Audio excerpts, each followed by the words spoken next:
All right, folks, committee will come to order. This is the Senate Committee on Local Government, and this is our inaugural meeting for the 2022 session. So typically what we do at the inaugural meeting is we have everybody introduce themselves. So we'll start down at the end of the podium with Senator Hackworth and move through the podium. This is Senator Hackworth. I represent the 38th District of Southwest Virginia, and it's good to be here.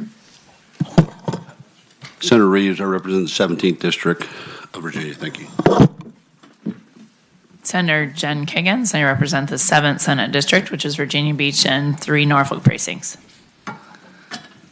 Bill D. Stuff, Virginia Beach. Emmett Hanger, 24th Senatorial District. I live in Augusta County. Linwood Lewis, 6th Senate District, the Eastern Shore, half the city of Norfolk, part of Virginia Beach and Matthews County. Janet Howell, 32nd District, which is parts of Arlington and Fairfax. Barbara Favola, and I represent the 31st Senate District, which includes parts of Arlington, Fairfax, and Loudoun County. Welcome. Jeremy McPike, 29th Senate District, representing Prince William, Manassas, and Manassas Park. Lionel Spruill, statewide. Hi, John Bell. I represent the 13th District, which is Loudoun, Prince William counties. Good morning. Good morning. Ghazala Hashmi, representing the 10th Senatorial District, which is parts of Chesterfield, Richmond, and all of Powhatan.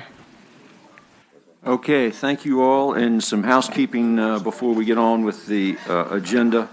Just for your information, obviously the agenda is the committee agenda is out there, and the practice is going to be that we follow the agenda. We're not going to do a sign-up sheet or anything. We're just going to follow the agenda, take it as it comes. We're going to do all charter bills. They're going to follow through a subcommittee, and the subcommittee is chaired by Senator Spruill. That subcommittee will meet before the full committee. Mr. Chairman, would you like to take the roll call? Oh yeah, I guess that's a good idea. Actually, go ahead, take the roll. Where's my thing here? There we go. Mr. Chair, you have a quorum? Okay.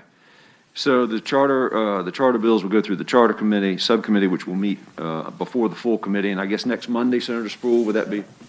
Okay, so all charters, and Senator Reeves, we've put you on there to fill a vacancy. I know. We just trust your expertise in charters. We think you can add something to the subcommittee.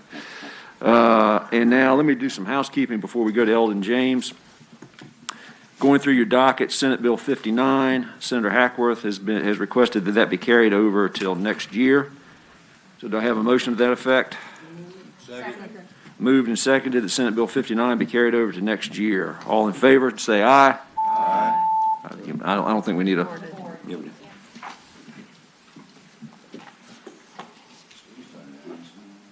Do we need a recorded vote on Ayes 13, no 0. Do we need a recorded vote on these? Oh, that's all. That's unfortunate. All right. Next one, Senate Bill 251, Senator Surville. It's been requested by Senator Surville that go by for next week. Do I have a motion to that effect? Moved and seconded that Senate Bill 251 go by till next week. Okay. Can we vote? You don't need to vote on that one. Voice vote. Voice vote on that one. Looks like I've got to pull the rules back out again, I guess. All in favor? Aye. All right. Senate Bill 218, Senator McPike. It's been requested by Senator McPike that bill go by for the week. Do we have a motion to that effect? So move. It's been moved and seconded that Senate Bill 218 go by for the week. All in favor? Aye. Opposed? Okay.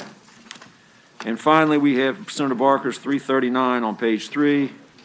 It has been requested by Senator Barker that bill go by for the week. Do we have a motion to that effect? So move. Seconded and moved and seconded that 339 go by for the week. All in favor say aye. Aye. Opposed? That's by for the week. There is one more that we need to deal with, and that's Senate Bill 395, Senator Edwards. If you look at the description, it kind of is a head scratcher as to how it ended up here, so we're going to send that on to education where it belongs. I need a motion to that effect. So move. Moved and seconded that Senate Bill 395 be referred to the Committee on Education. All in favor? Got a vote on that one. Ayes 13, no zero. All right, great. Now we're back to the docket. And before we get into that, with Senator Favola's SB 35, we have Eldon James to make a presentation for us, as is customary. Good morning, Mr. Chairman, members of the committee. It's good to see all of you. You have in front of you our annual gift from the Virginia chapter of the American Planning Association, updated through last session. This is an easy to read and easy to understand little toolkit for all of the land use and planning enabling legislation in Virginia. And on behalf of the chapter, we'd like to say that planners work across Virginia, both public sector and private sector, to support decision makers in helping them plan for their communities. We work with the citizens to help them provide a vision for their community. The planners do the technical work and facilitate those public discussions. With that, we look forward to being part of your year. And best of luck, Mr. Chairman. Thank you, Eldon. All right, Senator Favola. Thank you, Mr. Chairman. I actually have two bills before the committee, but I will start with the lower one. Okay.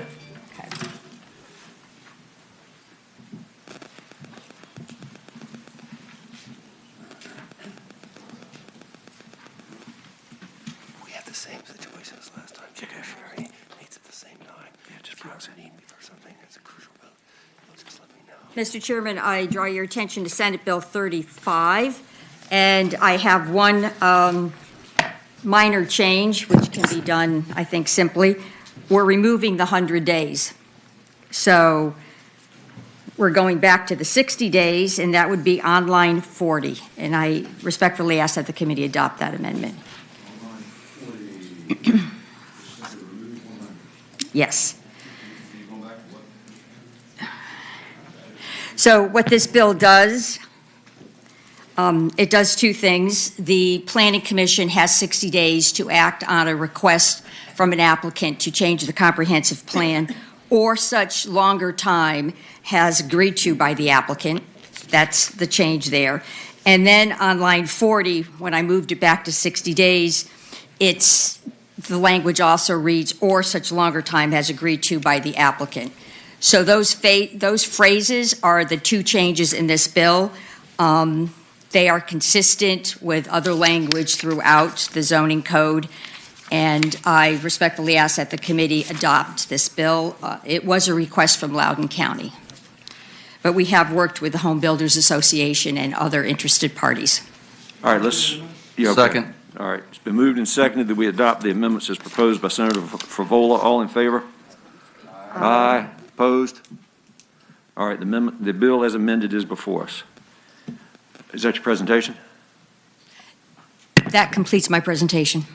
Anybody here to speak in favor of Senate Bill 35? Mr. Chairman, Oh, Senator Reeves. I'd like to speak to any developers here or the Home Builders Association. I'd like to hear from them. Because this is an issue I carried several years ago because of the heavy-handedness of local government to kind of curtail some of this stuff and making the process through TRC and some of these things just crazy. So if we could hear from them, that'd be great. For those in the Zoom room that want to speak to this bill, Senate Bill 35, please raise your hand electronically now.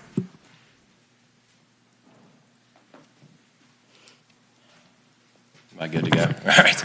That's all right. Mr. Chairman, Andrew Clark with the Home Builders Association of Virginia. Our really biggest concern was moving the 60-day review time frame to 100 days, making it almost 3.5 months. But adding that flexibility, I think, is both good for the local government and the applicant. If you're running up on that timeline, you don't have to go back to the governing body and then extend it and go back to the commission. Just kind of short circuits the process a little bit. So going back to 60 days addresses our biggest concern. Mr. Chairman. Yes, sir, Senator Reeves. Don't leave. Try to get away. So the extra language that we say, or such longer time is agreed to by the applicant, does that mean that the county and the applicant sign off on something, or how's that process going to work? I know it's a negotiation, but we're counties, we're having like these pre-meetings that didn't count, so to speak, for all these extra things they kept adding and finding as they went through the review process. And that was the bigger problem. They keep bringing people back and back and back. How does this work in that process? Mr. Chairman, Senator Reeves, I would say that it's our understanding that it would be a kind of a consent by both parties. And we've heard a lot about the issues that you're raising when an application is deemed submitted and actually into the system for review, but those are probably issues for another bill and another discussion. But I do agree, some of the review processes do extend pretty long, which was the driver of our concern about going to 100 days as the minimum threshold. Mr. Chairman, follow up. So is this going to allow the planners to add additional comments after that initial phase by extending it during that time, longer time, more comments that they have to address? The developers and builders have to address each and every one of those prior to the plan approval? Mr. Chairman, Senator Reeves, I would say that process is already occurring now. I think what the attempt is to do is, instead of, if the applicant in the locality says, hey, we can't complete it before 60 days, instead of going to the governing body to have them approve an extension, the applicant and the local government can say, hey, we need more time, and just kind of cut out that step of going to the governing body. So that is occurring now, where you know, multiple comments and addressing comments after the first submittal, et cetera. This is just kind of a process efficiency measure that just cuts out the governing body as a step. I got it. Thank you, But I Mr. agree. Chairman. I mean, there do needs to be some further discussion Well, about extended Mr. Chairman, reviews. yes, sir. Question, one more. So this is going to help, like when you have to have the historical site done and they're lagging on that, or VDOT comes in and says, hey, wait a minute, the engineers, look, this isn't going to work, but we only need another 10 days. Is that correct? Mr. Chairman, Senator Reeves, I'd say it's for 2232 reviews for public facilities, so public water and sewer, roads, the list is pretty extensive. All right. Thank you, Mr. Chairman. I'm comfortable.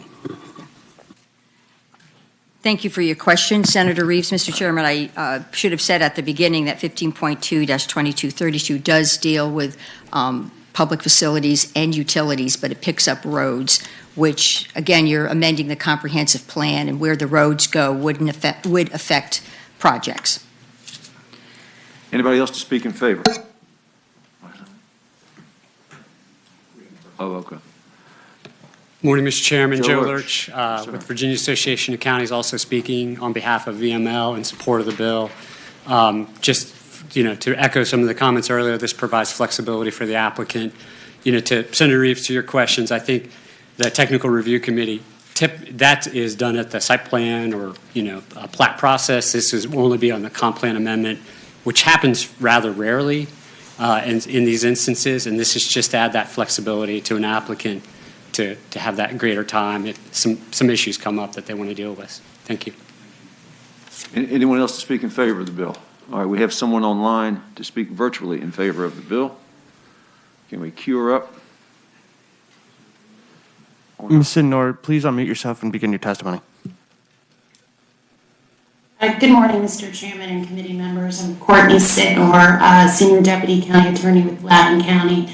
As Senator Favola mentioned, this bill was submitted at the request of Loudoun County, and I appreciate the support in the room. We did work with Mr. Clark yesterday to address his concern. And just to reiterate, this is really a case where because the time periods are so short, if it's a matter of meeting scheduling, or oftentimes these 2232 reviews are coupled with a special exception application, for example. And so in order to have those things heard together, we just need the flexibility for applicants to be able to agree to an extension. It would require both the applicant and the locality to agree. If the applicant doesn't agree, then it would have to stick with the timeline that's provided in the statute. So thank you for your consideration. Thank you. Anyone else to speak in favor? Anyone speak against Senate Bill 35? Anybody with any issues on 35? Move to report.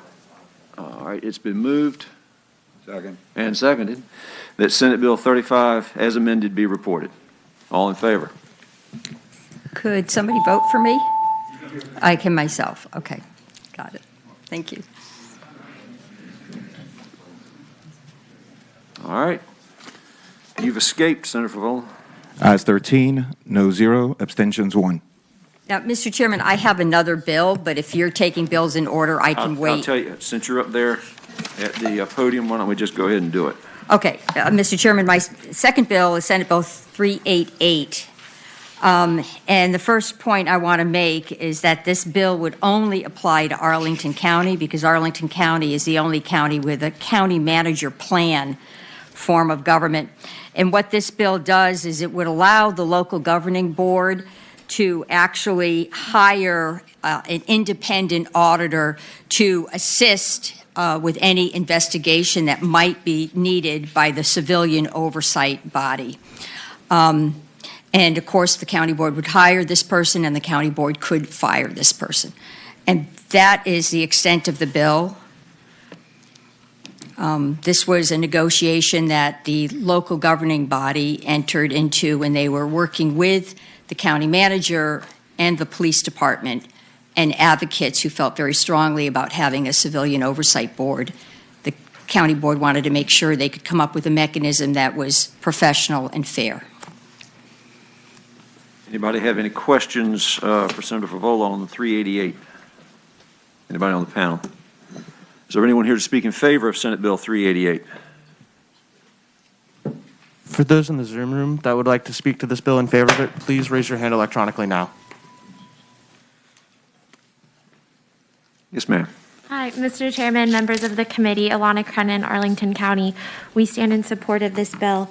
Our county manager and our police are also in support of this bill, and we thank Senator Favola for bringing it forward so that we can hire an independent policing auditor by our county board instead of through our county manager. Thank you. Anyone else to speak in favor?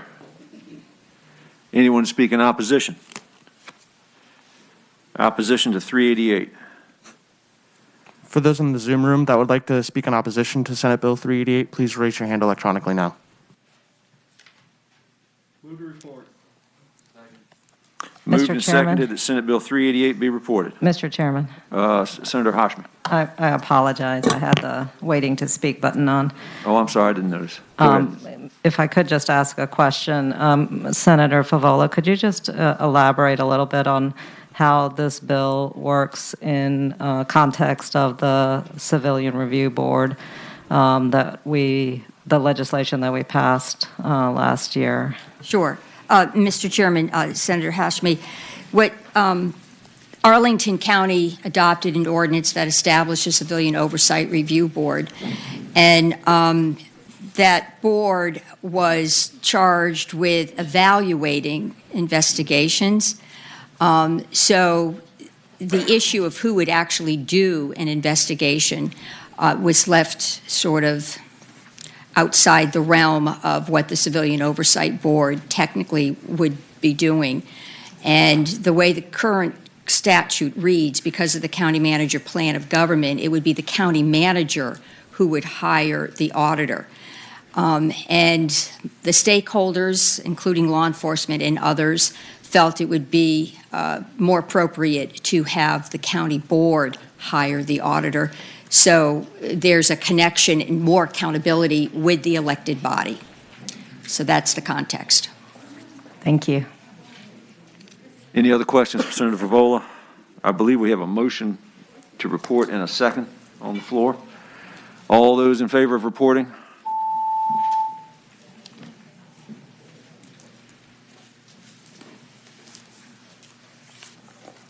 All right, you're out of here. Thank you. Well, Ayes I'm going to 11, go back and join noes 4, abstentions 0.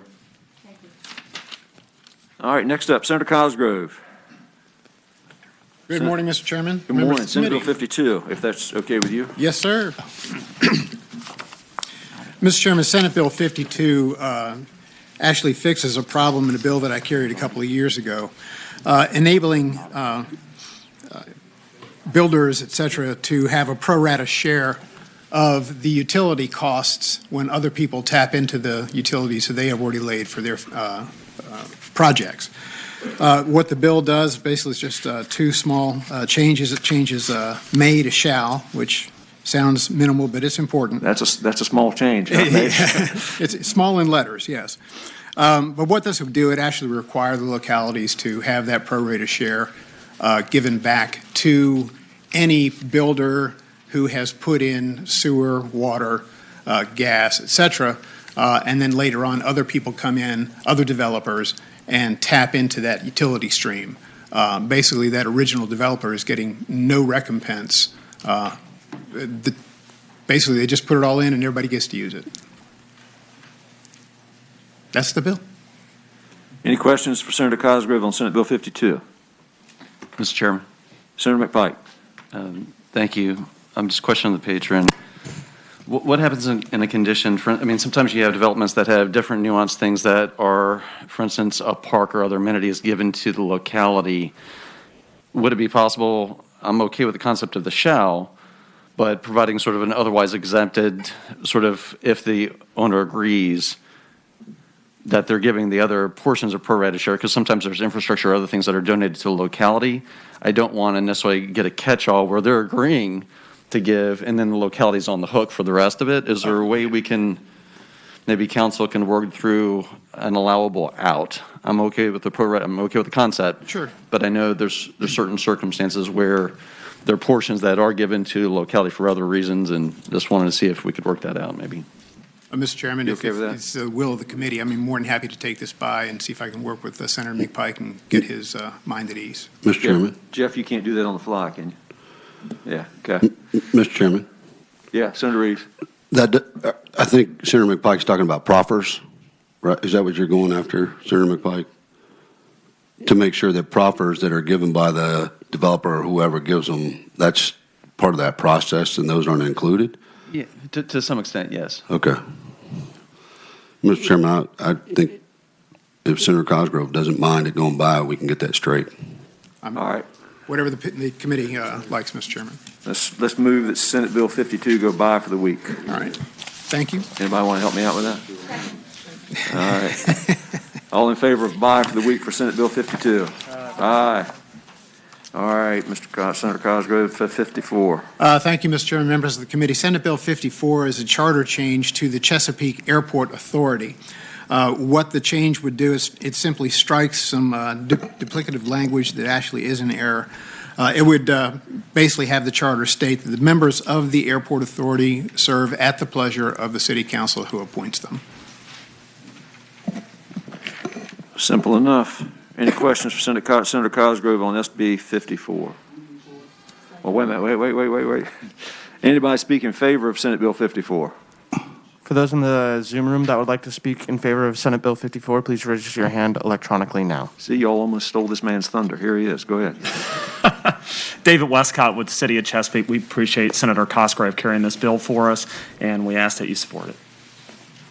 Anybody else in favor? Anybody speak against Senate Bill 54? Can't imagine. Okay. Is there a motion on Senate Bill 54? So moved, Mr. Chairman. Second. Moved and seconded that Senate Bill 54 be reported. All in favor?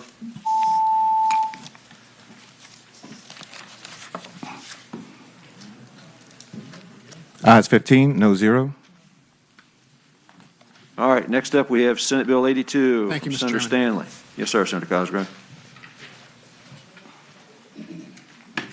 Senator Deeds, I'll get right to you. I didn't see you sitting there. I know you got courts going. Well, and he does too. Yeah. Mr. Chairman, Senator, yes. just got to call Senator Cosgrove before he leaves. Boy, he did a great job on the national anthem the other day. Yeah, absolutely. Absolutely. Well done. Sonny and Chair of the General Assembly. Get up. Senator Deeds is going to take over. I've got Senate Bill 294. Senate Bill 294 Right. simply allows the Bath County Board of Supervisors, after a public hearing, to enact an ordinance to allow them to collect a fee for solid waste disposal. It adds them to a Christmas It's a long tree. list. Yes. It's a long list. Yeah. Okay. Any questions for Senator Deeds on SB 294? Anybody to speak in favor of Senate Bill 294? For those in the Zoom room that would like to speak in favor of Senate Bill 294, please raise your hand electronically now. All right. Anybody to speak against Senate Bill 294? Anybody want to get rid of Senate Bill 294? I think I'm going to move to report, Mr. Chairman. Second. Moved and seconded that Senate Bill 294 be reported. All in favor?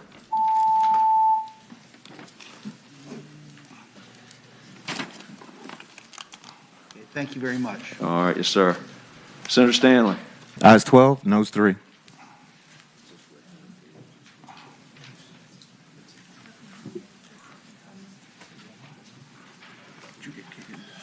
Morning, Mr. Chairman. Morning, Senator Stanley. It's good to see you. Good to see you, too. Senate Bill 82, Mr. Chairman, members of the committee, is simply a bill. Currently, we have one city that desires to revert to a town and is in the throes of that process. In doing so, there are certain items that are in possession of the city, and specifically to this city, but I think generally to every city, there is usually a team in the sheriff's department or the police department wherein motorcycles are used for escorts, parades, community involvement, positive community feelings, and those things. A lot of those were purchased with grant money from the federal government or even from our state government. No. The question is, what happens when that city reverts to a town? What happens to that hardware? And so what this bill proposes to do is to allow those members of the motorcycle units to purchase at the full value in which those were bought, not the depreciated value, but exactly to return the exact money that was used to buy these motorcycles, then to purchase those motorcycles and have them out of service, but also then to also use them in parades or other things that they might want to or need to in the future. I do have an amendment. There is a line amendment, I believe. Have you got prepared to distribute? Okay. Mr. Chairman, the amendment is not available online, but it can be easily described. It's the same amendment in 4 places. Beginning on line 12, after police department, insert or sheriff's department. Oh, okay. And then the same amendment on lines 13, 14, and 15, after police department, insert or sheriff's department. Okay. Anybody want to move those amendments? So move. Moved and seconded that we adopt those amendments. All in favor say aye. Aye. Aye. Opposed? All right, the bill as amended is in front of us. Mr. Chairman, members of the committee, that's basically the bill. But what it is make sure that there's not a discount or depreciation value or anything where someone gets something of value that was not the exact amount that the government, either local or state or federal grant, paid for it. And so these motorcycles are 3, 4, 5 years old. But if they are going to retrieve this property because it's not going to be used by the city that reverts to a town anymore, which it would not be, and only if that condition is met, they would buy it at full value in which it was purchased by the city at the time. Great. Anybody, any other questions for Senator Stanley? Mr. Chairman, question. Senator Spruill. So after they purchase those back, if they're to use, those motorcycles still be used in the county, the town, and the city, wherever they still can use to help either way. Mr. Chairman, I would answer the gentleman, my good friend, by saying yes, they can still be utilized. The problem is that, so when you have a sheriff's department, let's say in a city, and that city reverts to a town, constitutionally there is no more sheriff's department, but there may be a town police. That would also, for the town, then save the town money because any maintenance of these vehicles, of these motorcycles, would be cost paid for by the owner of that motorcycle who would then use them. And usually just, escorts, parades, those kind of things, public community involvement, national night out, those kind of things. Thank you. Any other questions? Anybody speak in favor of Senate Bill 82? For those in the Zoom room that would like to speak in favor of this bill, please raise your hand electronically now. Looks like your bill has no support, Senator Stanley. Listen, I've lived 11 sessions with that. I can deal with one more. Mr. Chairman. Yes, sir. Senator Bell? From the planet Mars, Senator Bell. Mr. Chairman, question. It's probably an easy one, but just to make sure, if the city becomes a town, the funds would then go to that new town. Is that correct? Mr. Chairman, I'd answer the gentleman by saying exactly. It would go back to the locality where it came from. Because usually, as you know, we can't give money back to the federal government once it's given in a block grant or in a grant, and it's usually the same, Madam Chair, you would say once that money's been expended from our budget, it probably would not go to the state, but it would go to the town coffers, which could use it in any way that it chose. Thank you, Mr. Chairman. Yes, sir. Anybody speak against Senate Bill 82? For those in the Zoom room that would like to speak against this bill, please raise your hand electronically now. All right. Mr. Chairman. Senator McPike. So, question, and maybe it's to the patron or to council, but are there other sections of our code which we designate taxpayer assets to certain individuals within the code? Outside of, I believe, service revolvers are the only other thing that exists in the code. Mr. Chairman, I'd take a stab at this. There are two ways that I can think of. One is exactly as you mentioned, Senator McPike. It's when you allow someone to retain the service revolver. In this instance, the other instance is when that equipment is no longer utilized, it then goes into what we call surplus, and then it's advertised. And just by way of example, Senator and Mr. Chairman, I would give you, we surplus a machine that was a coding machine in New College Institute. The machine cost $44,000. It went to surplus for $2,900. So what this does is actually bring full value back to the town for those monies that were expended for these motorcycles. And even though there's no longer a sheriff's department, because this is really where it is in the sheriff's department, they can still utilize them for positive policing in the community. Mr. Chairman. I don't know of any other in Senator general. Bell. Mr. Chairman, yeah, council might add on this, but I know we saw a bill either last year or the year before, and if a town no longer existed and they were allowed to provide, I think, fire trucks, ambulances, et cetera, to another locality if they were to provide services, because this has popped up before. That might have been in general laws. I'm not sure which committee saw that because it was more of a legality issue. But, and I agree with you on the service revolvers. I know that's one that's been a longstanding policy of the Commonwealth. Thank you, sir. Anybody else? All right. So, Mr. Chairman. Go ahead. So, under current law, following the liquidation of surplus assets, they would put the same motorcycles up for auction.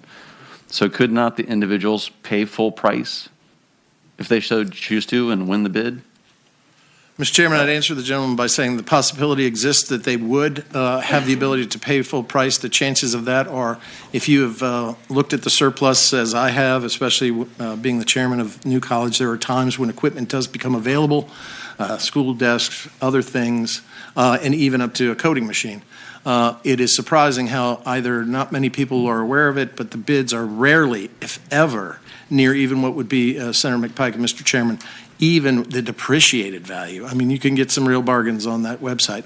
And so I would say that's a possibility, but the chances are it's not. And why wouldn't they be just as entitled to pay the depreciated value on the open marketplace? What this does is when you have a city that's going to revert to a town, they lose some of the income that they are used to, and so this gives that town that extra little bit, especially maybe encouraging town police involvement to have a town police and to keep those things which may still be in operation to give them the revenue resources that they have. So if this is I'm just using a number. If it's a $20,000 motorcycle when they bought it 5 years ago, depreciating value makes it $9,000.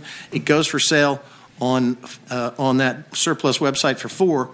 Well, we're missing out $16,000 that could have gone to that town. The other option is, Mr. Chairman and Senator McPike, is that those officers or those that participated in the motorcycle unit could choose not to buy these at all. And if they're not bought, then they would probably go to surplus.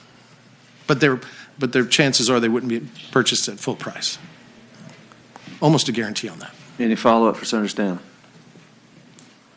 All right. Senate Bill 82 is before us. Move that Senate Bill 82 be reported as amended. And there is a second. All in favor? Yeah, Mr. Chairman, I'll just note, I think it's a bad precedent to start to designate certain individuals to be able to have access to public assets at the exclusion of others, independent of price or otherwise. We have current policy that's already set out there, so thank you. And you've kept the discussion alive, Senator McPike, with a nay vote. So.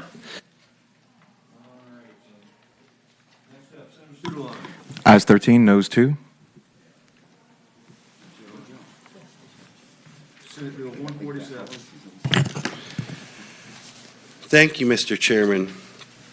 Senate Bill 147 would return the authority to set a municipal election for our smaller jurisdictions in the Commonwealth. We had the vast majority of our towns chose to have their elections in May, and it's a significant issue. Some of us are in very large jurisdictions that are very densely populated and have no towns, but several of us represent areas that have very small towns in which the primary issue on the ballot between the candidates that are debating is what to do about the local pool, and if that's something that should be continue to get resources or if they should go a different way. By moving all those elections to November, despite their charters that we had actually granted one by one over the course of more than a century, they pushed them all onto the November ballots, where they will get to run down ballot either from discussions of critical race theory or the presidential politics and foreign policy. And at the same time, these candidates that are running very modest campaigns are trying to get everyone else's eyeballs. And when they run the Facebook ads and consistently get outbid by Joe Biden or Donald Trump's campaigns or the gubernatorial campaigns, it further pushes the important issues and the discussion of those issues further from sight. So this legislation would return it for our jurisdictions under 200,000, and it would continue to go back to the process that we had every year that we had before. I think this is an issue we spent a lot of time on a session or two ago. Has anybody got any questions for Senator Suderline on Senate Bill 147? I've got a former city council member from Fairfax City who's very passionate about this. State your name, please. My name is Chap Peterson, 10616 Moore Street, Fairfax City. Mr. Chair, members of the committee, I speak to you not as a former city council member, but actually as a son of a former city council member. Fairfax City was chartered in 1965, and in the charter, not only do they have municipal elections, but it also has specifically nonpartisan municipal elections. And the reason was quite simple. A critical mass of the citizens in the town were federal employees, including my father. And as a result, when people ran for office, it was important that they be allowed to run and not be prohibited by virtue of the fact that it was a partisan race or had any sort of partisan coloring. So my father ran for city council in 1972 and was elected, and it was great because he had these long sideburns, and I thought, man, that was a cool looking style. But the bottom line is that was our tradition in Fairfax City. We had spring elections.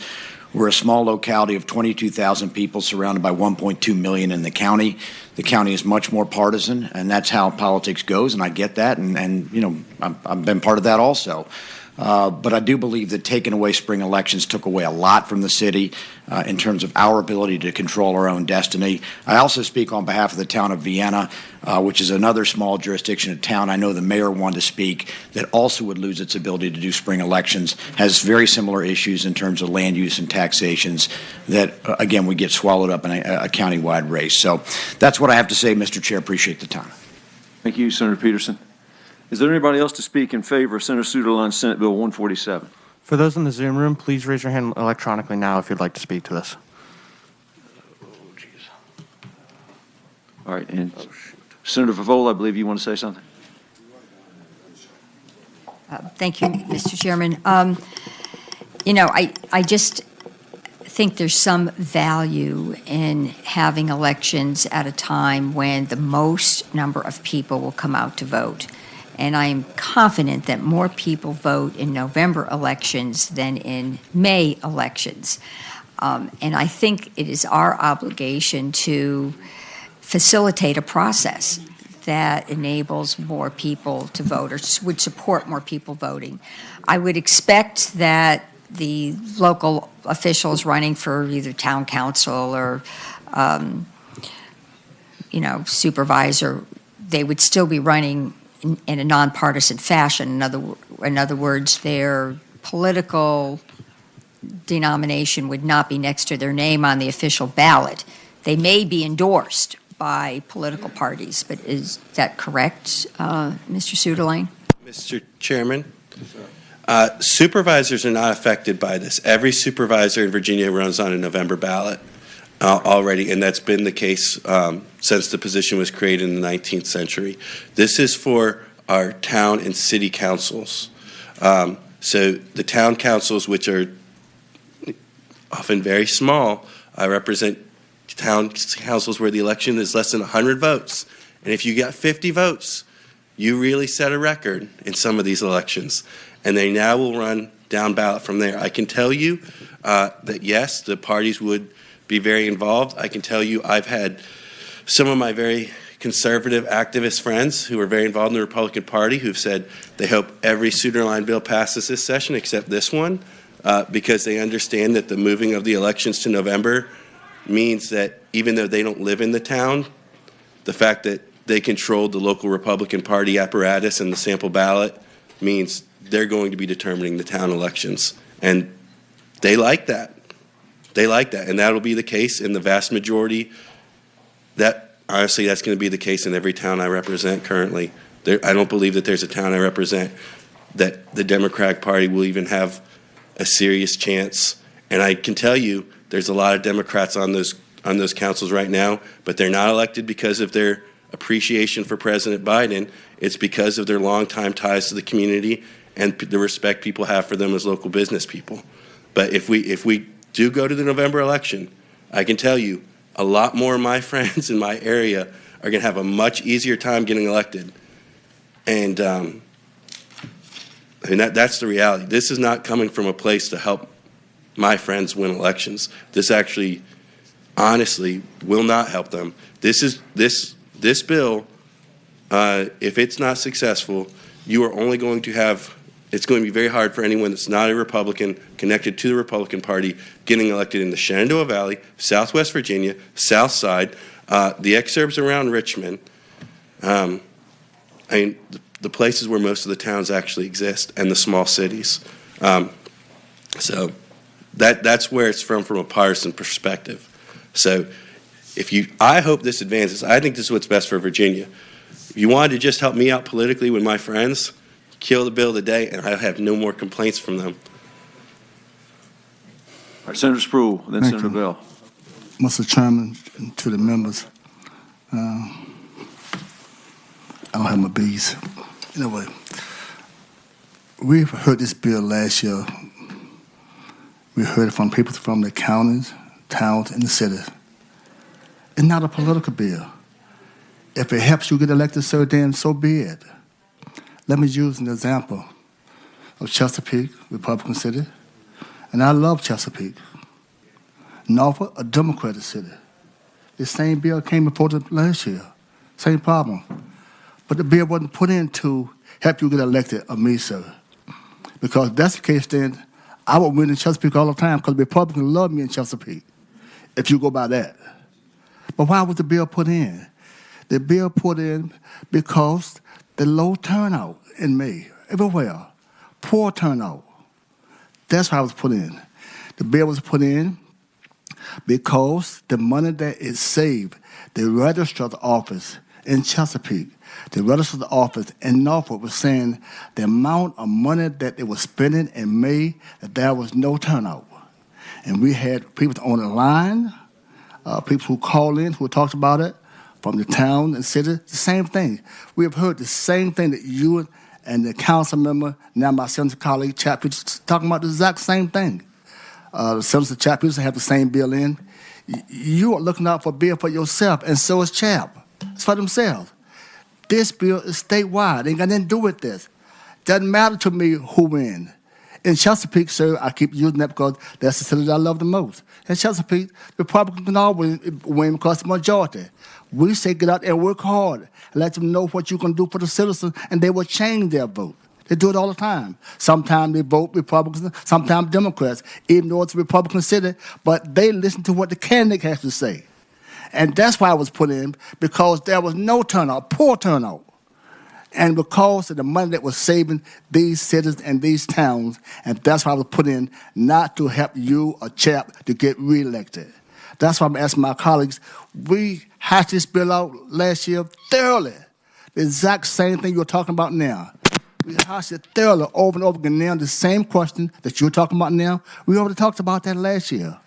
Now, last thing, Mr. Chairman, to the committees, we got all these charter changes, which the bill coming before next Monday, before my committee, all these charter changes that we requested.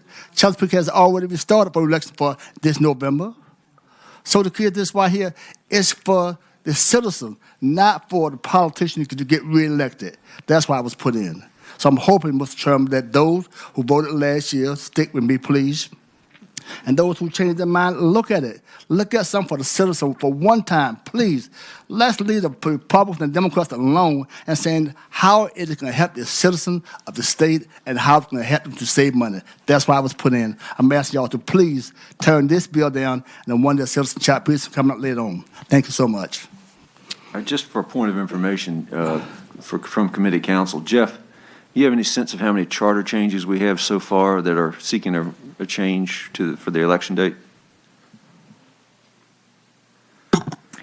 I haven't made a count, Mr. Chairman, but there's certainly well over a dozen so far that have put in for charter requests, and there certainly would be more coming up in future sessions as well. Okay. Thank you. Mr. Chairman? Senator Sudaline? So I would just say that means that what we'd be doing is those cities would be making the determination that they want a November election.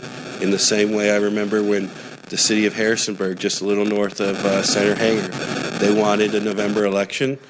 They were concerned about having student participation, and they were going to have a lot of students that were gone in May, and so they said we need to have it in November, so the students were there, and they changed it, and I remember that. That was their choice. That's the same thing that's happening with these charters. My bill does not affect those folks at all. It also would not affect the city of Chesapeake or the city of Norfolk or any other city over 200,000. All right, and I think there's some folks that would like to. Well, we have got a couple other senators that want to say something, or I have questions too. Senator Bell, then Senator Donovan. Thank you, Mr. Chairman. My comment's a little different. I know we've heard this before. It doesn't matter, Senator. It's part of the system. Gotcha. I know we've heard this before, but given the fact that we're changing election dates, I almost feel like if we were to advance any of these, we should send it over to privileges and elections as well, because we got a bunch of bills there that I think have some. They're going to be close to this as well, and we've already seen those. So I just bring that up. Again, it's a charter issue. That's why it's here, but I think there's some P&E play as well, given the number of bills there on elections. All right, Senator Donovan. Thank you, Mr. Chairman. I just want to note, I think that we're having a hard time differentiating between apples and oranges here today. This bill is designed for small localities that want to be able to have an opportunity to have a little bit of oxygen in the room when they have a debate about their issues. They can't get that like bigger entities can, and they can't get that in the midst of the political advertising that's going on and the conversations that are happening. You know, they really deserve the right. You want to talk about voters actually being able to invest in issues. This is a voter protection issue, so they have an opportunity to not just check another box on a ballot, but actually hear debate about the issues. This doesn't affect any of the issues that Senator Sproul brought up earlier today or just a few minutes ago. And so I think you guys really need to think before you use a sledgehammer. This is the right thing to do for the voters. All right, any other questions from the panel, from the committee? All right, is there anybody here in the audience to speak in favor of Senate Bill 147? We've got a couple of folks online to speak. Anybody in the audience? All right, let's go to our folks online virtually. Mr. Johnson, please unmute yourself and begin your testimony now. Good morning, Mr. Chairman, members of the Senate Local Government Committee. Thank you for having me. Thank you for hearing my comments. I listened to the debate last year, didn't weigh in, but I feel like this is an opportunity now to weigh in. This bill offers a compromise to SB 1157, which passed last year, mandating all municipal elections go to November. And while SB 1157 may be of benefit to larger Virginia localities, it is likely to be damaging to smaller ones. And the reasons for that are twofold, actually three if you want to include cost. Local issues, I fear, will get lost in deference to either state or national election issues, and partisanship, no matter how you try and hold it back, is going to be an issue for all localities, as Senator Sudaline and others mentioned. And our own city council has expressed concern with November elections. We're 14 miles from Washington, D.C., so our news is national news. And the cost of elections will be significant to working class, folks up here. So local government is the foundation of our democracy, as Senator Donovan indicated. This actually is a quality versus quantity, maybe issued. Maybe that's the way to look at it. And rather than just checking a box, you're actually going to, come out and vote because you are informed and you're wanting to make a difference. So we almost have to work. We have to work together. SB 1157, I fear, poses a threat to good local governance, in particular to smaller localities. Our city council opposed this bill on similar grounds last year, but I'll let them, weigh in. For me, I just like to be able to decide this issue at the local level. Thank you very much. Yes, sir. Next. Ms. Turk, please unmute yourself and begin your testimony now. Yes, my name is Renee Turk, and I'm the mayor of the city of Salem, a city of about 25,000 citizens. Ms. Turk, you've been struck dumb.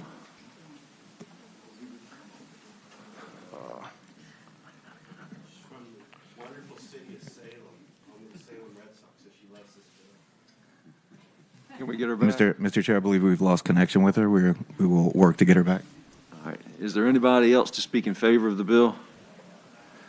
Anybody speak against Senate Bill 147? Move to report. I think he's got a check. Second. You got her back? Okay. Ms. Turk is back. Ms. Turk, please Sorry about resume your that. testimony. I don't know what you heard, but Renee Turk, City of Salem, population of 25,000. And I'm requesting that you evaluate Senate Bill 147 to determine what's in the best interest of not only your large cities, but our small localities. The largest cities may want to keep elections in November, and that's fine. You will. But small cities and towns feel very strongly about keeping local elections in May. In May, the local issues don't get lost in the frenzy of federal or state. It may be a lower turnout, I agree with you, Senator Spruill, but informed citizens are who come out to vote, those that know the local issues and those candidates' platforms. In May, it's also affordable to run locally when you're not competing with federal or state level elections. Changing to November changes the dynamics on who can afford to run. So let's not make it an affordability issue, or we will lose some great local candidates that are not rich enough to run. In November, local election candidates and issues will end up on the back of the ballots during the presidential election years. That's not a place anybody would want to be. The hallmark of local elections is that they are nonpartisan, and November does give an unfair advantage to parties because local candidates ride on the state party candidates' coattails. So please, let's not make this decision a party issue. Let's make it a people issue. Let's vote for what is best for all the people that it affects, given that flexibility to the localities to be able to hold their elections in May if they so desire. Thank you for your time. I hope you support Bill 147. Yes, thank you. Is there anybody to speak in opposition virtually? For those in the Zoom room that would like to speak in opposition to this bill, please raise your hand electronically now.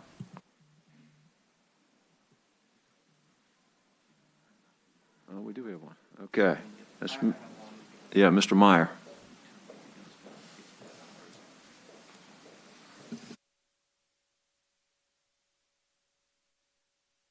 Mr. Meyer, please unmute and begin your testimony now.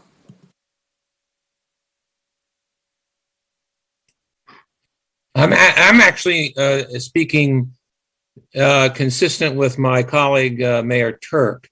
I'm not sure if I raised my hand at the right time. Is this the right time? Yep. No better time. All right. I want to speak in favor of SB 147. I think it does clarify that larger cities, as has been said, would be able to keep their November elections. Last year, I expressed my concern to this committee about the effects of SB 1157. I am keenly aware of a long history in parts of the Commonwealth where voter suppression was intentional, and it's a sad part of our history. However, in 2022, this is not the concern. For many local towns and cities, having the option to have local elections is critical to our civic life. The actions of SB 1157 last year took away the option for local charters. It interfered with the charters of local governments and eliminated local choice. And I request that that the elections that were moved from May to November be returned to the first Tuesday in May. And because there's not enough time to administer local elections in May of 2022, I request that the current terms of all elected officials, and these would include town and city council members, as well as school board members, be extended to June 30, 2023. Moving the local elections back to the first Tuesday will, in fact, as been said, preserve the nonpartisan nature of local elections. And specifically, moving the elections to May of 2023 would also put our local elections on either a 2-year or 4-year term off of federal cycle elections for the U.S. House, the U.S. Senate, and presidential elections. For the city of Fairfax, and the money and the cost of administering these elections is not the issue for us. Voter turnout is really not the issue for us. We have some of the most robust election procedures in the Commonwealth. Last year, we sent a card to every single resident in the city of Fairfax. And it was a card that announced the elections. It included our website. It included procedures for early voting, voting by mail, and curbside voting. 70% of the votes that were cast in our last local election were done by mail. And for the last 45 years, more than 20 council members who have served our city have been federal employees or active duty military. And as you move elections to November, it will become partisan. And these kinds of citizens in our city who work for the federal government will not be permitted to run in our local elections. There is nothing Republican or Democrat about putting new playground equipment in a park or buying a new fire truck. The issues, as has been said before, the candidates on the ballot will be probably on the back of a ballot, and people will not vote, and it will make elections very expensive for local candidates to put their name above all of the candidates that are running for higher office. And it will prohibit new first-time candidates. Mr. Meyer, could you wrap it up? We've got, may not be capable of raising money to run in those elections. Could you wrap it up for us? I would encourage you to make those amendments. And thank you for your time this morning. Yes, sir. Thank you. All right. It looks like we have one person in opposition virtually. We queue her up. Ms. Colbert, please unmute and begin your testimony. Good morning. I'm Linda Colbert, Mayor of the town of Vienna, and I am actually in support of Senate Bill 147. Our town has 16,000 residents, and it is our town charter that states that the council and the mayor are nonpartisan.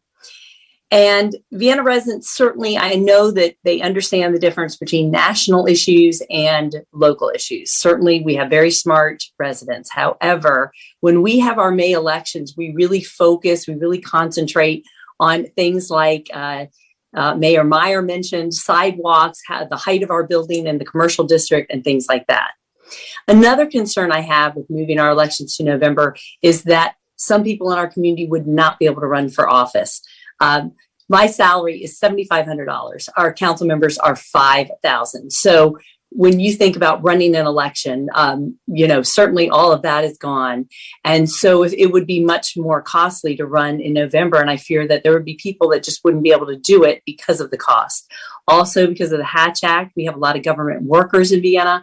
My father was on the town council and he was a government worker, so he would not have been able to run. The town of Vienna also does a lot of things to educate our residents about when the election is, where, the date, and how to vote. We have a banner that goes across our main street, Maple Avenue, every year. We have a monthly newsletter, and that consists of all of the people running, and again, where to vote, how to vote, and what time and what day. I do a weekly video. We send cards out, just like Mayor Meyer said, educating people about that too. So I would say also in 2020, we had, during the pandemic, we had a record number of Vienna residents voting. We had 3 people running for mayor. We had 6 people running for town council, and it was a ton of people absenteed or came to the polls. And so we do get a really good voter turnout. I appreciate you all letting me speak today, and I appreciate if you would truly consider voting for Senate Bill 147. Yes, ma'am. Thank you. All right, Senate Bill. Thank you. Senate Bill 147 is in front of us. Move to report. Second. Moved and seconded that Senate Bill 147 be reported. All in favor?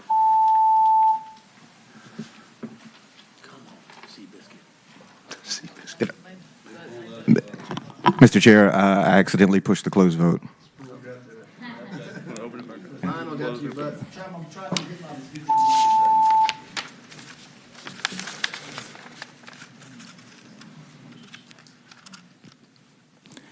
Ayes 6, noes 9. All right, the bill does not report. Thank you. Thank you, Senator Suderline. Next up, Senator Peake, 172. Welcome back. Thank you, Mr. Chairman, very much. Pleasure to be back. 172. Okay, this is on behalf of some county board of supervisors want the same ability that cities have to change their compensation. I've brought this on behalf of the county of Louisa, was one that spoke out for this, and I believe we have 2 board of supervisors online to talk about it, but the gist of it is they would like to be able to change it. We do need to make a correction on line 19, if I could do that. Does staff have that? No. Then they present it. Okay, there we go. To make sure that it wouldn't go into effect until it had passed for a year on line 19. Line 19. Mr. Chairman, the amendment then would, on line 19,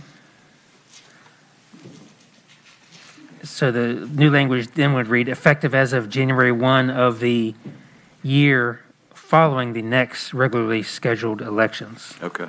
So that it wouldn't go into effect right after they voted on it. All right. That's an amendment suggested. Does anybody want to move the amendment? Moved and seconded that the bill before us be amended as stated by Senator Peake. All in favor? Aye. Opposed?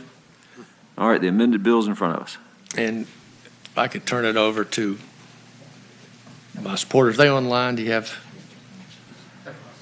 Let me just see real quick. supporters of the bill? Anybody on the panel have a question for Senator Peake? Question for Senator Peake. How you feeling? That's not the question. That's not the question. I was looking. Oh. Anybody online or anybody here to speak in favor of the bill? All right. Anybody online to speak in favor of the bill? We have somebody up there. Anybody who's in support of the bill, please raise your hand electronically if you are zooming in. Let's hear from them. Fitzgerald Barnes, please unmute yourself and begin your testimony now.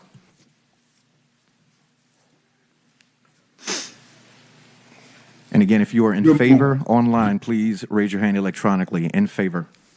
Good morning. Can you guys hear me? Yes. Hello, can you hear me? Yes. Yes, sir. You're good. Okay. Go ahead. All right. Good morning. First of all, I'd like to thank Senator Peake for agreeing to sponsor this bill, and good seeing Senator Reeves, and I'd like to thank you all for taking your time. I'm not going to hold you long. I know I've committed to work as an elected official. One of the things we see is that when we have elected officials, the way we do it now, we have staggered terms in Louisa, and it makes it pretty hard for somebody who just got elected to support the majority. Even though they support it, it's just tough to be elected and then vote yourself a pay raise right after you got elected.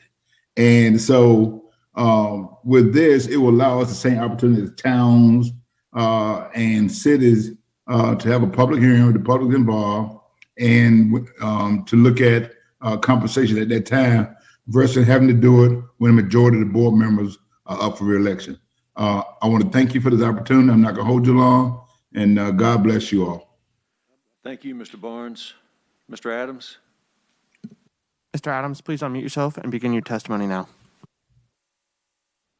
Thank you. Good morning, Mr. Chairman, members of the committee. My name is Dwayne Adams. I'm the chairman of the Louisa County Board of Supervisors.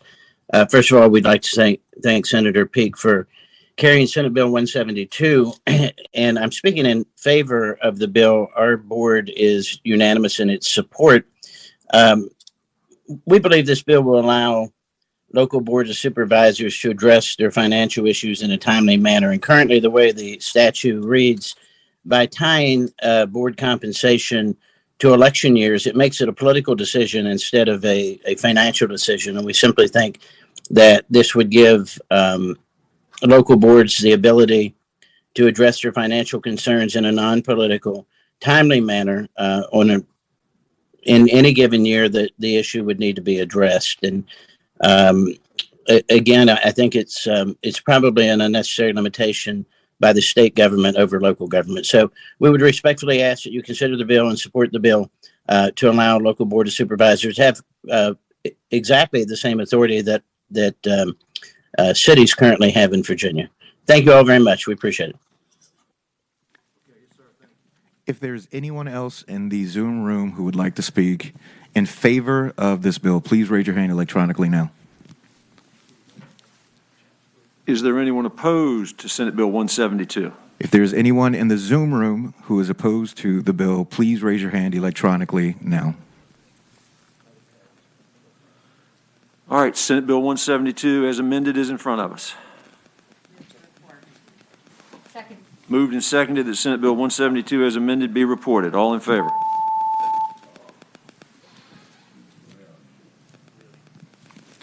All right. Ayes 15, no 0. Off to a good start. You've got SB 190. Okay, thank you, Mr. Chairman. SB 190 would allow localities to have non-binding advisory referendum, put them on the ballot. Some states that have these include California, Georgia, Idaho, Illinois, Massachusetts, South Carolina, Washington, and Wisconsin. Some uses this will allow your local governments to put a referendum out there to get the feel of the public. It would be non-binding. This could come up on marijuana policy, red light cameras, funding for theaters, whatever. It would allow your local government to get the feel of the population in a non-binding referendum. All right, anybody have any questions on the? And it would be limited to once a year. Anybody have any questions for Senator Peake? Senator Favola. Thank you. Yes. Senator, the local governing body, I thought could by vote decide to put something before the voters by referendum. But here you're saying that it must be by statute or by charter. So perhaps statutes governing county boards of supervisors or the county manager plan of government or the county manager form of government already have statutory authority where the board of supervisors can decide to go ahead and put something before the voters. This doesn't change that, is my question. I believe the issue is this is non-binding. So I think they can have binding referendum and can put that on. This would allow them to have non-binding to get the general feel of the public before. Okay, so this would, proposal. follow-up question, Mr. Chairman? Yes, Senator Favola. Thank you. That was the clarification I hoped for. So for an advisory referendum, this would in effect cover all of our localities that already have the authority to put a binding referendum on. If you have that authority, with your bill, you'll also gain the authority for an advisory referendum. But if you don't have the authority to do a binding one, you're not going to gain the authority to do an advisory one. Well, Mr. Chairman, I believe this bill would allow anyone to do a non-binding referendum. That's Okay. the All right. intention, where they have currently have binding ones or not, It won't the affect. intention of, the intent of this is to allow any locality to have a non-binding referendum. Regardless of size, governing structure, Yes. charter, statute. Now- Okay. Now, if it's in their charter that they can, I don't know how that would be an issue for our legal counsel as to. May I ask Yeah. legal counsel to respond to my question, Sure, Mr. Chairman? Sure. Thank you. Mr. Chairman, currently, whether binding or non-binding, a locality has got to look to some existing statutory authority or authority in their charter in order to hold that referendum, whether binding or non-binding. This bill wouldn't really impact any of that existing authority. It would merely add this provision to allow a locality to hold an advisory referendum once a year, all localities, regardless of what other authority may currently exist.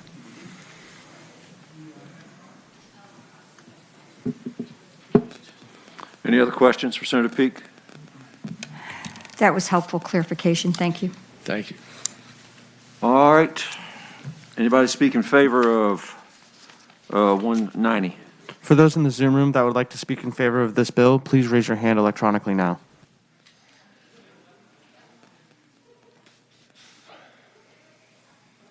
Anybody speak against 190? For those in the Zoom room that would like to speak against this bill, please raise your hand electronically now. All right, and nobody in the audience, either way, for or against. Moved and seconded that Senate Bill 190 be reported. All in favor?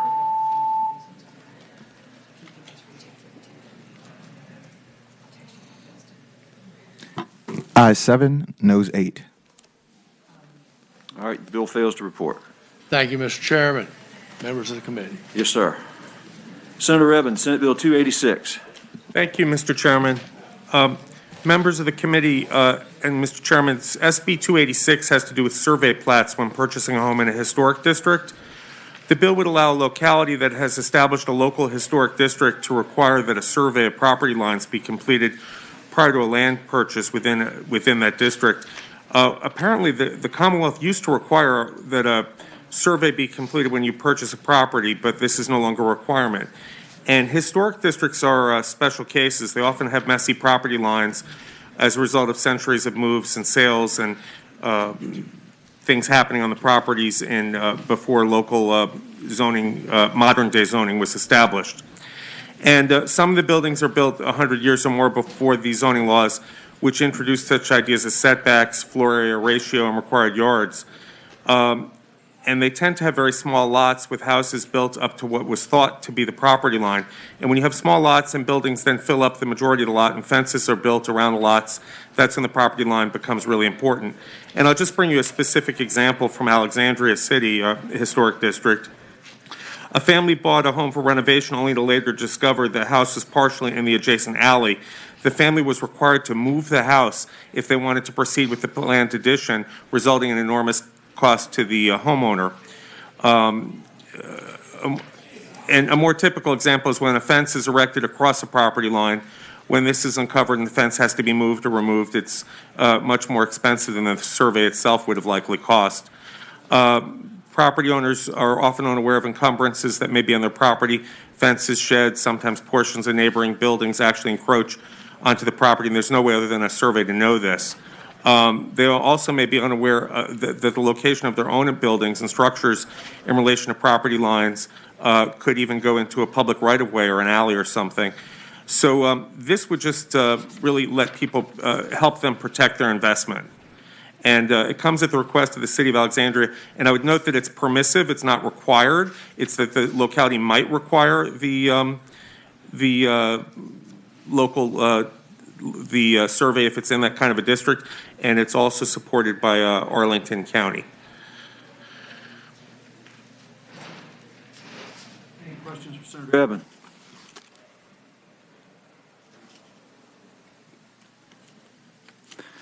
Let me ask you this.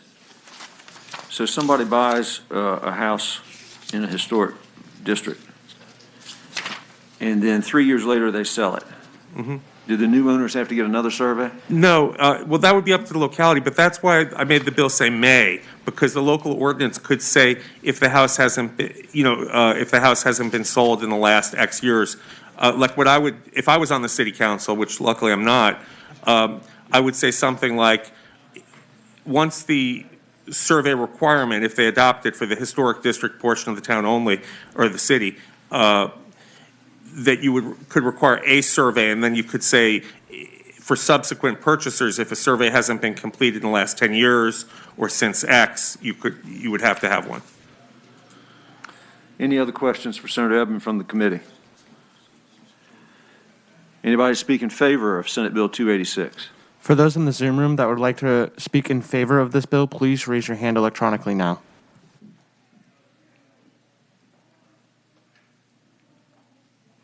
Anybody in the audience to speak against 286?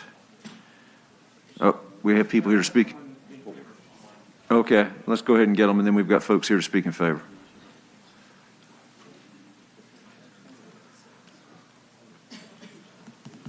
Mr. Moritz, please unmute yourself and begin your testimony now. Thank you. Thank you very much. Good morning, Mr. Chairman and committee members. I'm Carl Moritz. I'm the planning director for the City of Alexandria. I really appreciate and thank Senator Eben for bringing this bill forward. As he noted, historic districts by their very nature have messy property lines because those lines were established often 100 years ago. And a lot has happened since then. Buildings are built, fences, walls, sheds, etc. And many times we find that those are over the property line. As planning director, I see families who purchased homes in our historic districts suffer consequences because they didn't have the property line information that a survey would provide. Senator Eben mentioned a number of those examples, whether they're the more dramatic example of buying a home and finding it's over the property line to building walls, fences, etc., only later to find out that they were over the property line and that they would have to get some after-the-fact approvals, etc., from the local government and possibly some expensive repairs. Also, sort of a side but important benefit of this would be informing people as they buy properties in the historic district that they are in fact in the historic district.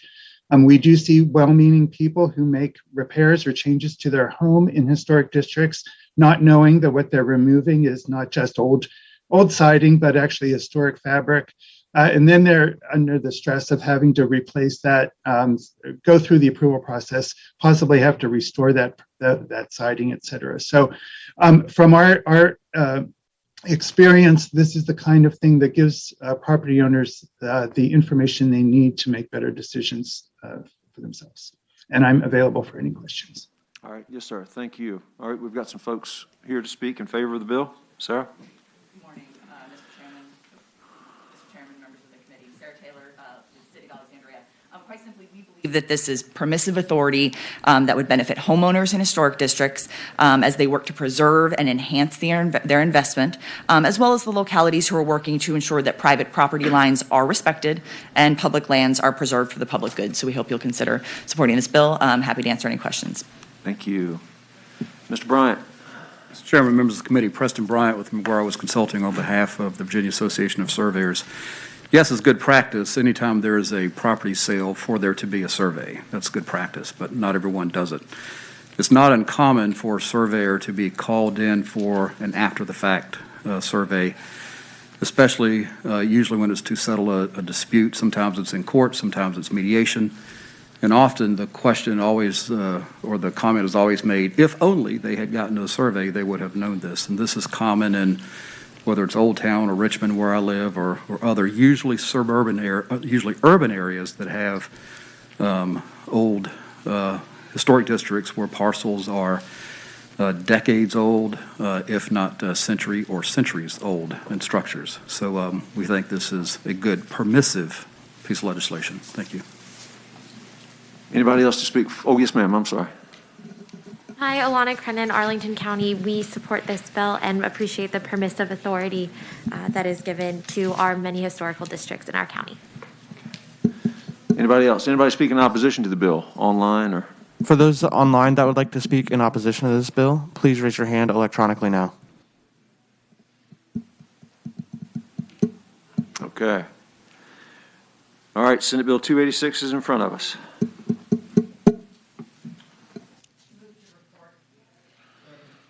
Moved and seconded that Senate Bill 286 be reported. All in favor?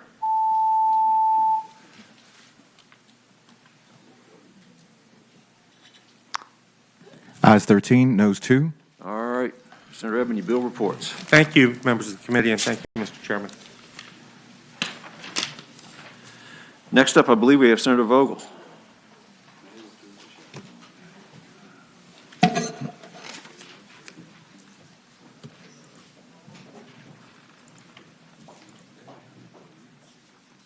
Good morning, Mr. Chair, members of the committee. I have Senate Bill 319, and I bring this to you at the request of Loudoun County.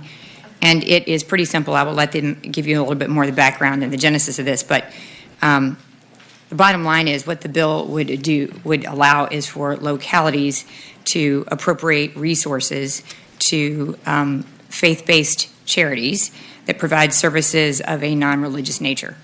And currently, what the statute says is that localities can make contributions to charities, but there is a prohibition for those that are controlled in whole or in part by a faith-based organization or a sectarian organization. And there has been a lot of conversation in and around this, and I think it's created some challenges of an administrative nature, frankly, for Loudoun County specifically, and probably lots of other localities as well, as they try to determine and do the research on which C3s qualify and which don't, and which services they provide.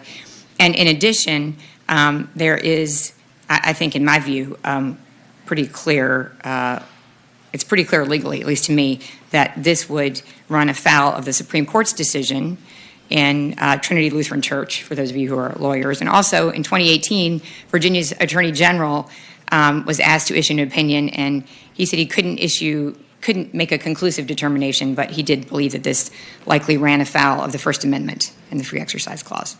So anyway, the Loudoun County has come to us and asked us to just add this very two lines here or actually 3 lines in the statute that would make this clarification. And I will let Karen Addison, if she would like to, I think Karen Addison, and also we have the Loudoun County Courtney Snyder, who is the senior deputy attorney for Loudoun County. I think both of them would like to speak, and they can probably answer questions and clarify, but I think it's a good bill and would help them. All right. Go ahead. Karen? Hope I got that right. Yeah, thank you. Karen Addison with Troutman Pepper Strategies, representing Loudoun County, also here with Clark Lewis. I think I'm going to defer my time to Courtney Sidner, who's on the Zoom. She's the senior deputy county attorney who can give you a little bit more background and answer any questions you might have. But we do ask for your support. Thank you. All right, Ms. Sidner? Ms. Sidner, please unmute yourself and begin your testimony now. Good morning again, Mr. Chairman and committee members. I'd like to thank Senator Vogel for bringing this bill forward on behalf of Loudoun County. Loudoun County has a fairly active nonprofit grant program. We have a number of nonprofit organizations that provide community services to residents within the county. We appreciate the partnership that we have with them. As Senator Vogel referenced, this particular statute presents some challenges as some of those nonprofits that are doing very good work within the county do have some sort of faith-based or religious affiliation. It's not always possible or easy for us to tell to what extent they may or may not be controlled by, I believe the statute refers to a church or sectarian society. So essentially what this bill would do would just to be add language that says that we can, continue to partner with those 501c3s that may be faith-based that are providing services within our locality for non-religious purposes. And so basically it would give us the opportunity to treat those faith-based organizations the same as any other nonprofit that may be providing the same or similar services within the locality. And so with that, I'm happy to answer questions, but we would certainly appreciate this committee's support for this bill. All right, anybody else to speak in favor of 319? Senator Hashmi, you have a question. Thank you, Mr. Chair. And thank you, Senator Vogel, for bringing the bill. I certainly appreciate the good work that faith-based organizations provide in many of our localities and the kind of services that they are and resources that they're able to share and support. My concern is, are there any provisions here to prevent possible discrimination based on religious ideas? Because this opens to all localities, despite the good work that's happening in Loudoun, would we risk the challenge of having certain localities, certain faith-based organizations that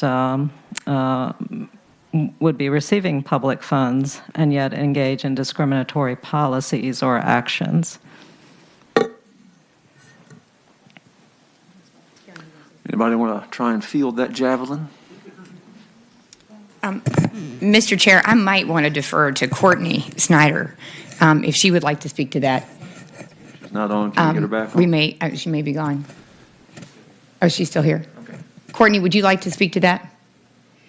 Sure, thank you. I appreciate that opportunity. I think, and I'm looking down at the language, and it says, and I'll just read the end of it, that provides community services within the locality for non-religious purposes without regard to the religious affiliation of the recipients of such services. So that's the specific language there in the bill that is intended to address that exact concern expressed by the senator, that this would not be the conditioning of service upon religious affiliation or religious participation or discriminating based upon the religious affiliation or not of the service recipient.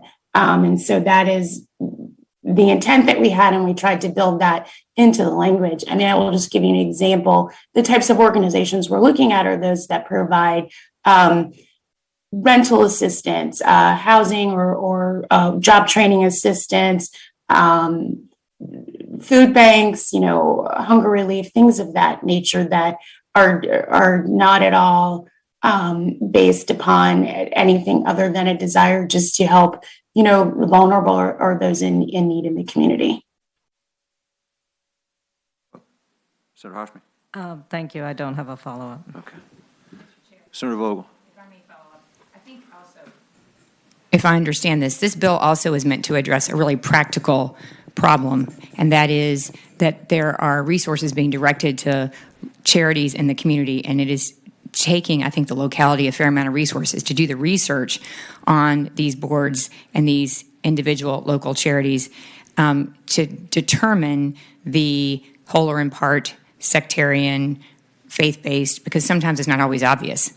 Because sometimes these local charities are incredibly sophisticated, and as she said, if they're doing, housing assistance or some of the things that are sophisticated community services that the locality, benefits from that partnership or providing those appropriations, it may be the case that there is some confusion and it's not easy to tell. And so I think as a practical matter, that's why the locality is very interested in making certain that this is resolved.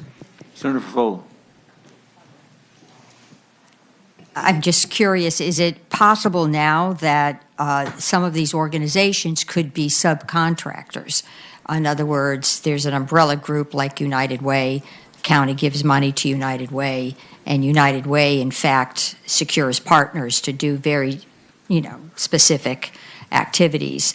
I would think that umbrella already exists. Could be. And Mr. Chairman, if I may respond to that, I think I couldn't speak to that specifically. I think it's certainly within the realm of possibility, but also I think we also have a fundamental issue of the fact that if this were really challenged, I think we have a legal issue anyway, that as the Supreme Court's current decision would hold that this is probably not legal anyway, and probably we have lots of localities that are, straddling a very fine line and trying to work with local charities to provide a lot of community services that the locality just can't meet. Any other questions? Anybody speak in opposition? For those in the Zoom room that would like to speak in opposition to this bill, please raise your hand electronically now. All right, Senate Bill 319 is in front of us. Mr. Chairman. Senator McPike. I do have some concerns, Mr. Chairman, of the bill. I mean, I think we have a construct right now that provides for issuance of grants and also RFPs that can still be issued to religious organizations based on contract performance and data and other requirements. And so I hear what Loudoun's trying to do, but I think there's already mechanisms in place for them to achieve their goals. We contract in Prince William County and others with many faith-based, it's depending on the deliverables and the data and the constructs of the contract itself. And so I do have some concerns about unintended consequences about how the follow-through of other applicable laws, and this seems to be not as well tied, I think, to what some concerns that Senator Hashmi brought up. I think just sitting here thinking about it, there's probably another dozen or so that I would have concern about. So I think there's no malice in the approach, but I think the existing code actually does provide a number of different venues between grant awards, between RFPs, between P3s, and many other opportunities for faith-based organizations to participate in local government awards. And so I just put that to committee. I do have some concerns, and thank the patron for bringing. Anybody else? All right, I don't believe we received a motion on 319. Move the report. It's been moved and seconded that Senate Bill 319 be reported. All in favor?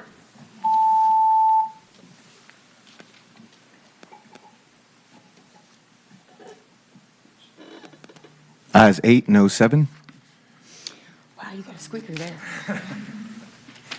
Thank you, Mr. Chair, members of the committee. Senator Spruill. You voted. Thanks, Senator Vogel. Thank you. All right, I believe that completes our docket for this morning. Just a reminder, the charter bill, what time do you want to meet on Monday, Senator Spruill? Charter bill will be in this room, right? We'll be here 7:45 on Monday as the first charter subcommittee meeting. Senator Reeves, you're on board. Yeah, who's on that committee? We added Reeves, but I can't remember. Who's on the subcommittee, fellas? Senator Spruill chairs. We've added Senator Reeves. I think, did we put Senator Hackworth on there?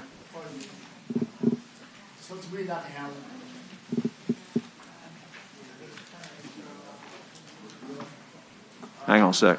Chairman, Senator Hashmi is on the committee. They're looking it up.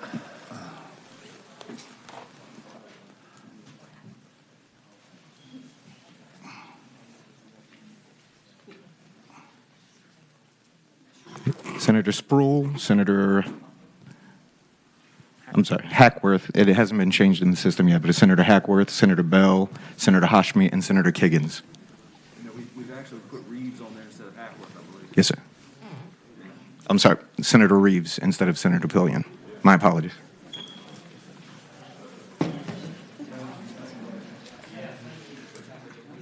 $7:45. Next Monday. It is adjourned.